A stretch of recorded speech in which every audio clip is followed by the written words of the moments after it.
kay kakalaan. Kaya talaga, tagal na panahon na hindi na nakapagkilarayaman. Oo. Yung mga kay... Tanong nila doon? Sure yan, automatic yan. Teacher, yung mga co-teacher mo, ba gusto mo silang i-shoutout, kumustahin? Ayan, nanonood sila. Hello, kumusta sa Bukbukbani Elementary School sa District 3 sa San Carlos City, Pangasinan ko. Dating teacher po ako doon. Mm. Kasama ko sina Pari Anthony, yung mga kumpare ko dyan. Mari Ami, Sir Vito, Manganti, Di Vera na siya ngayon. Opo. At saka sa mga best friend ko dyan, Wow. sa mga kumare Oo. na marami rin po akong naging kumpare doon eh. Okay, galing. Teacher, nalaman mo ba na doon sa mga co-teacher mo is nagpadala sila ng grocery at saka bigas sa bahay nyo po? Wow, baka si Madam Gemma. Hindi ko po alam, basta may dumating doon, tinanong ko sa mga anak nyo po, kaya nagpapasalamat din ako. Kasi may nagpadala-dalawan sa akong bigas at mga grocery, binigay po sa mga anak nyo po. Madam Gemma, Sir Jerry D. Guzman? Iba yung dinala nila, yung mga... Yung nagdala. Damit at saka ito. Kaya sa lahat po ng nagpaabot ng mga grocery bigas, Sinasabi niyo. salamat po. Salamat po sa mga tumulong.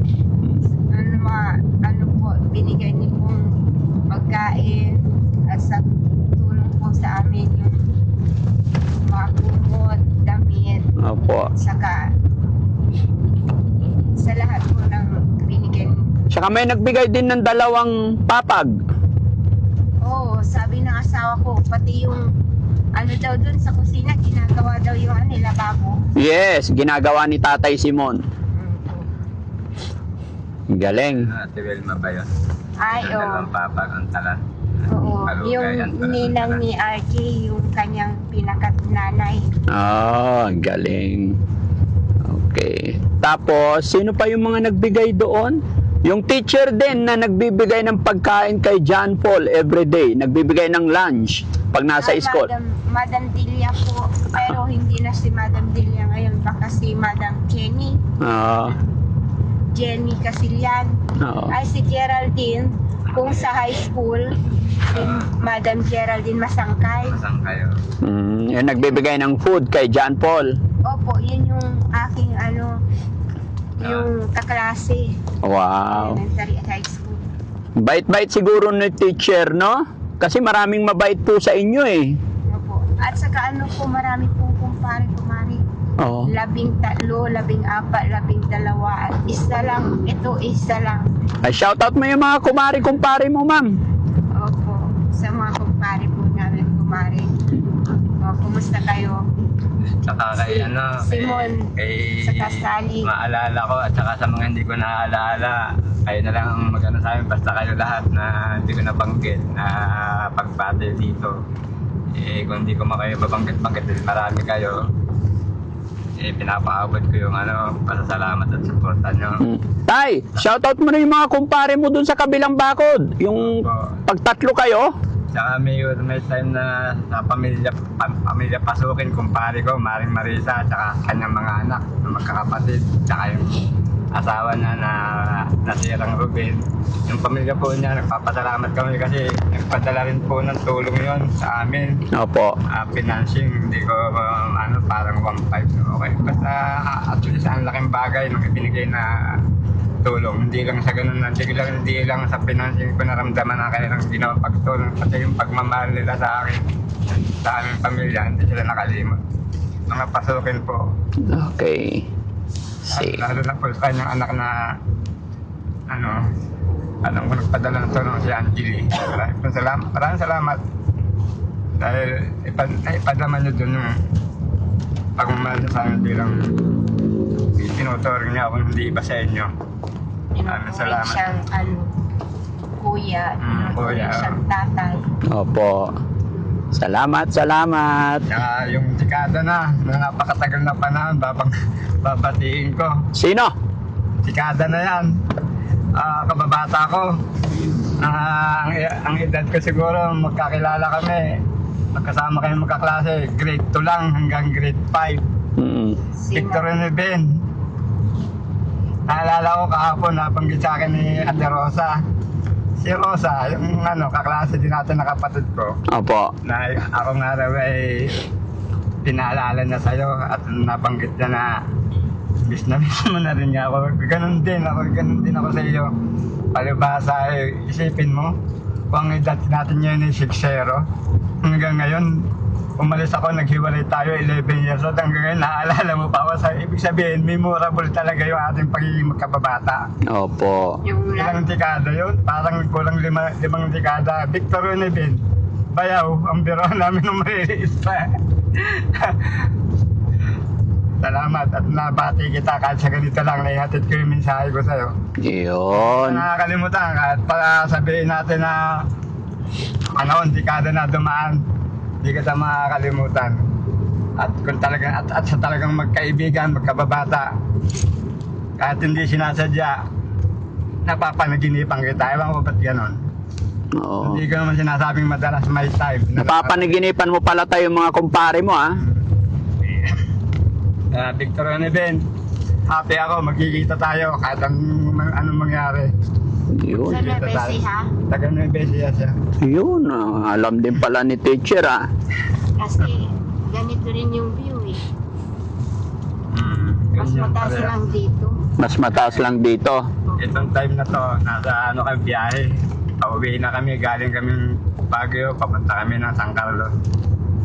Yun. Okay. Thank you. Sa mga kumpare ko, maraming nagmamahal na kumpare ko, alam ko naman yan. Nangyari sa'yo, Chano? Mga kumpare ko, unang-una, dyan sa Pasig Marikina. Ako pa. Bablog na rin ako, eh. Tay, Candy. Bawal si mama. Oh. Hindi, matindi. Ha? Oh, Gemma. Pwede isa lang, eh. Okay lang. Masarap to, Oh. Daddy Frank. Alam mo kung bakit? Bakit? Masarap ang presyo nito eh. Masarap ang presyo. Alam mo ba yung presyo niyan? Nakita mo? Ang isang balot yan eh, 200. Magkano binayad ni Daddy Frankie? 800 agad. Maring bago tayo ng buti. Malambing yung mga kababayan natin dito sa Baguio, eh. Kaya ito, masarap talaga. Tikman natin. Masarap. Kuya driver, ingat ka, ha? Palusong, eh. Nararamdaman ko, umuurong yung bitlog ko pag palusong.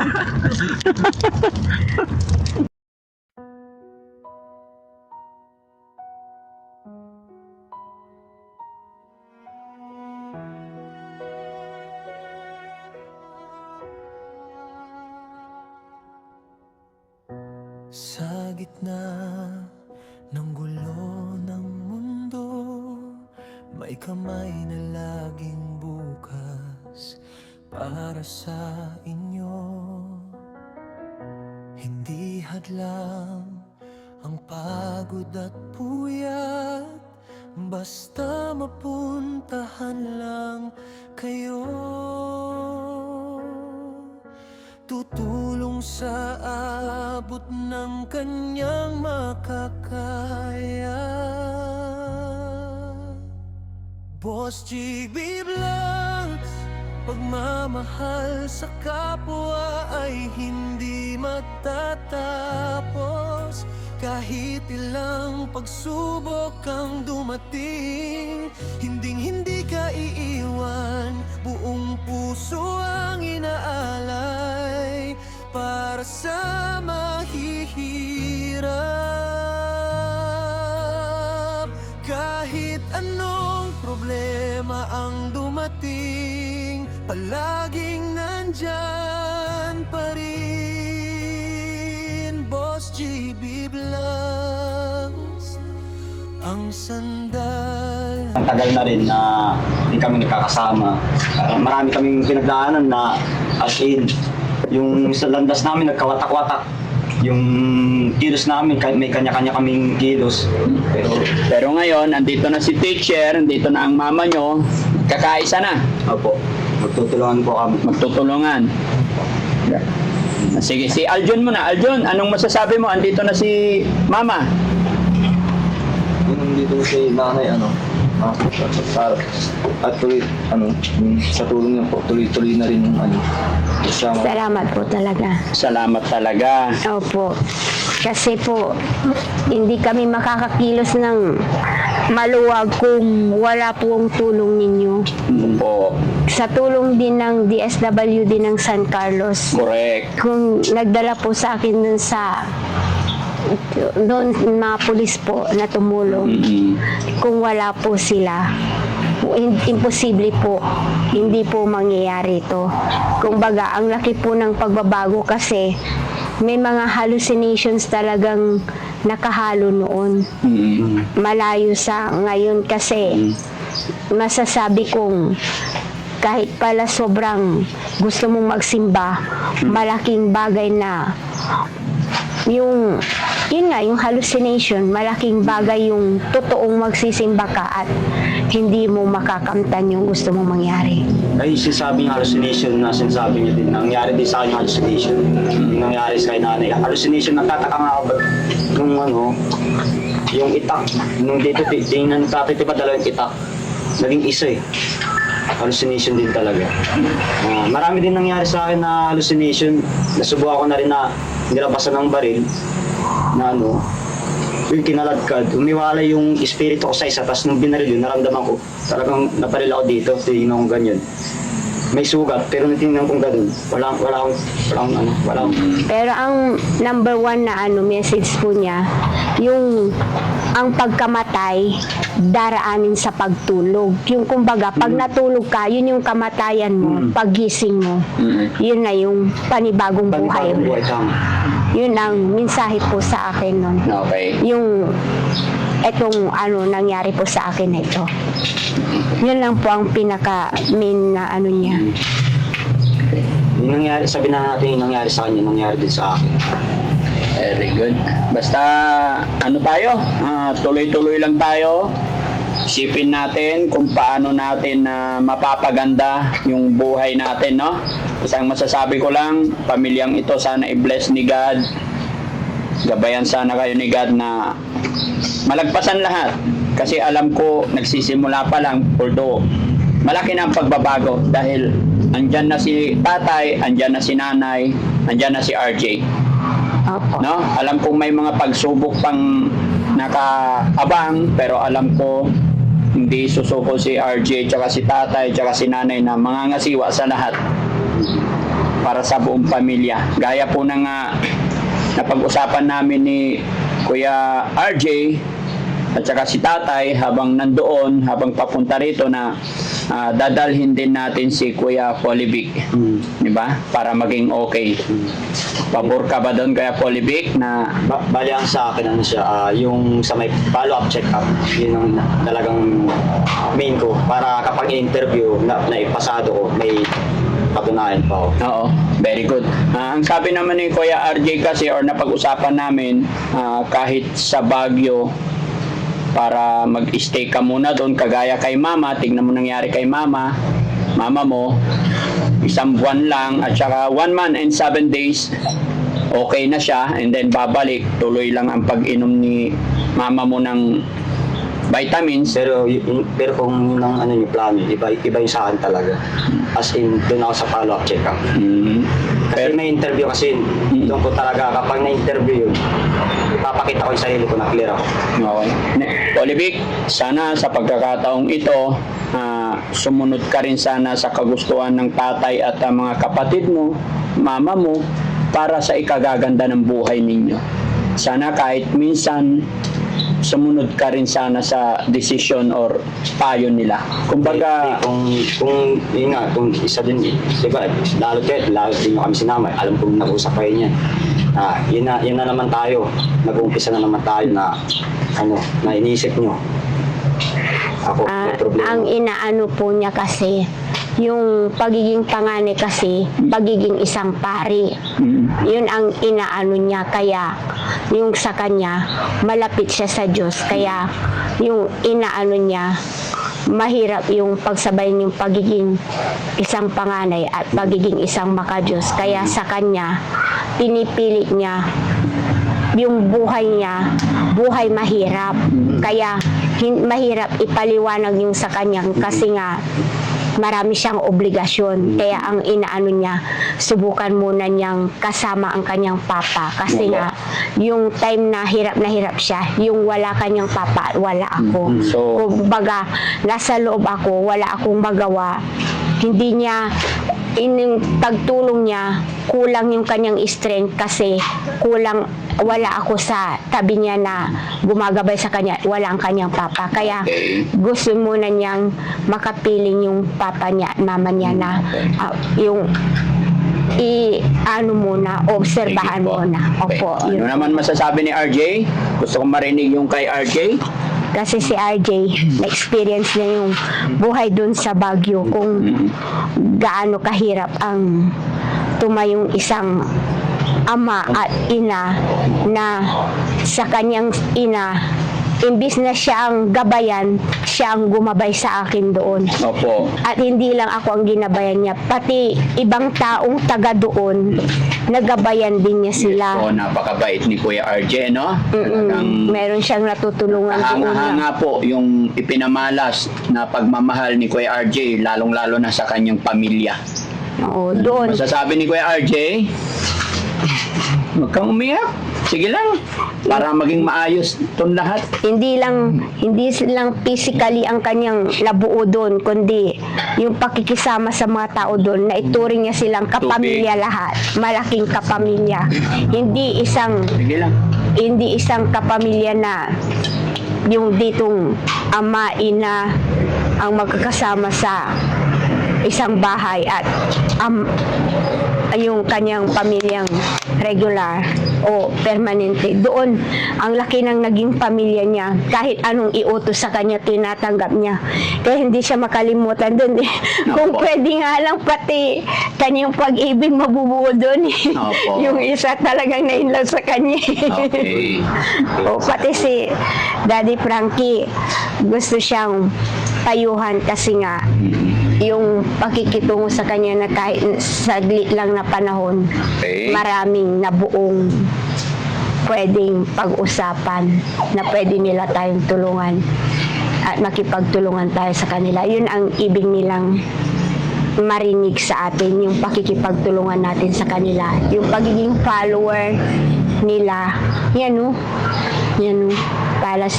para tayong tupa na nililid nila. Si RJ? Yung Ano po, unang-unang sa lahat, nagpapasalamat po ako, lalong-lalo na sa Panginoon at sa inyo na gumabay po sa amin, sumuporta po sa amin. Kayo din po, Daddy Frankie. At ito, na kamit na po namin yung unti-unti na naayos yung pagsama-sama namin pamilya, unti-unti na nabubuo. Noon, mga parang hinihiling ko lang yung sa buhay. Na sana kagaya din ako ng ibang pamilya na magkakasama, masasaya, nagbabanding. Ito na ngayon, magkakasama na kami. Okay lang yun. Lalo mga ibang pamilya, naranasan din namin. Yun yung iniling ko sa mga nakikita ko lang. Pero ito, kasi nga, yung nagtuturo ako, 19 years na, buong araw hindi niya ako nakakasama lang niya ako gabi. pero malaki yung sakripisyo binigay ng magulang namin, kahit si Kuya Alpolibig, si Kuya Aljon, ginawa niya yung best niya, pero alam ko may pinagdadaanan din si Kuya Aljon na kailangan niya pang maintindihan maramdaman na paano tayo mabuhay dito sa mundo na makakatulong po sa pang-araw-araw at sa ibang tao at pamilya. Ayan po. At salamat din kay tatay dahil ginawa niya din ang lahat. Hindi po siya sumuko sa amin kahit na nahihirapan na. Gumagawa pa rin po siya ng paraan hanggang sa huling-huli ginawa niya ang lahat, pero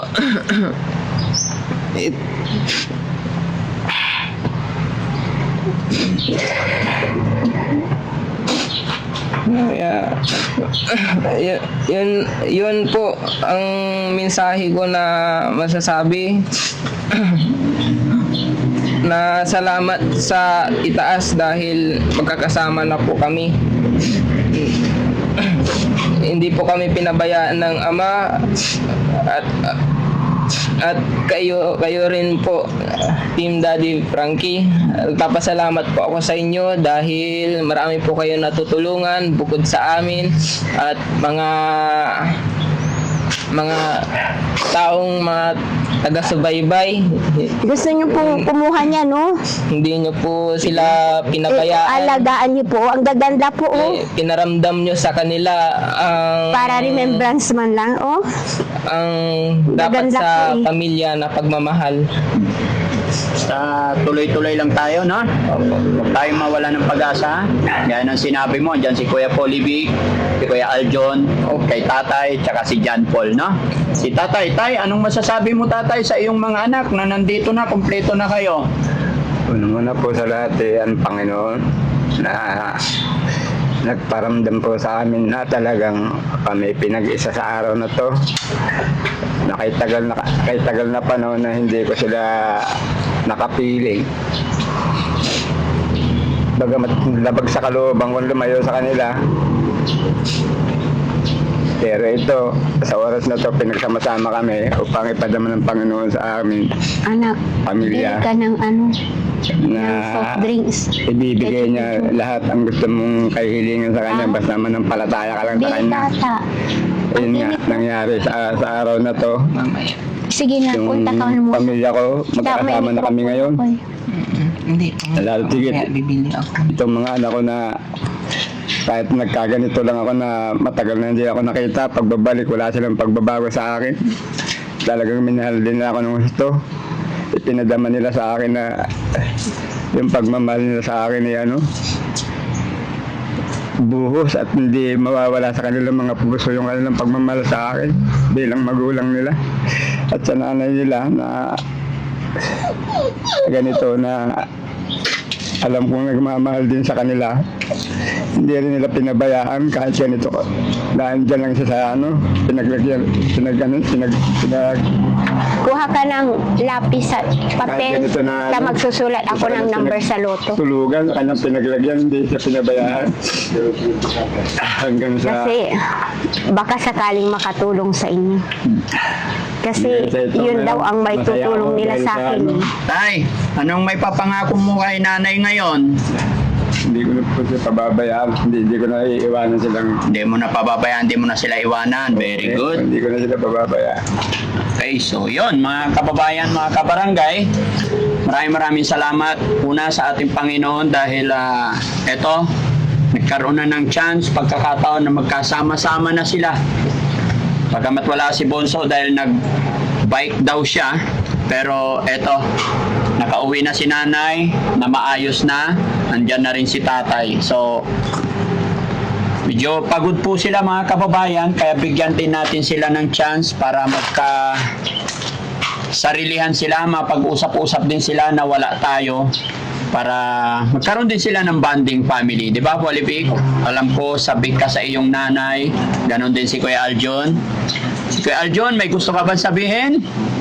Ilabas mo lang, Kuya Aljon. Anong gusto mong sabihin? Wala kang masabi. Ako may gusto kong sabihin kay nanay na yung hindi pa nakikita sa video. Mm-mm. Kasi kaya din nagkaroon si nanay ng depression dahil sa akin. Bakit? Ba't ko nasabi yun? Kasi si nanay ko nung mga araw na yun na isang gabi lumapit sa akin ng nanay ko. Sabi niya, anak, usap tayo. Pero ako, addict ako sa cellphone. Na talagang nakatutok ako sa cellphone.